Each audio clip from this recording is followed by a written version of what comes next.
শুভ সকাল বন্ধুরা, সবাই কেমন আছে? আশা করি সবাই ভালো আছে। তো সারা রাত কাজ করে সকালে বাসায় ফেরার সময় আমাদের বাড়ির পাশে এরকম সুন্দর একটা নালার মতো করে গিয়েছে।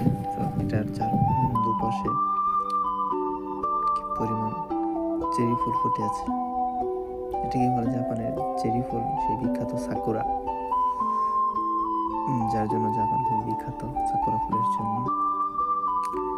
তো এটার দুই পাশে কি চমৎকার সাকুরা ফুল ফুটে আছে। এই সময়টাতে চেরি ফুল গাছে কোনো পাতা থাকে না। এটা হচ্ছে এই ফুলগুলা ঝরে পড়বে আর তারপরেই পাতা গজাতে শুরু করবে। এখন শুধু ফুল, এই এপ্রিল মাসটাই এই ফুল থাকবে। মে মাসে সব ফুল ঝরে আবার নতুন পাতা গজাবে। পাতা হওয়ার সময় অনেক সুন্দর, কারণ রং পরিবর্তন করতে থাকে পাতার, সেটাও খুব সুন্দর লাগে।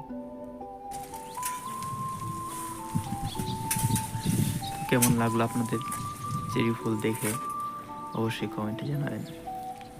ধন্যবাদ সবাইকে।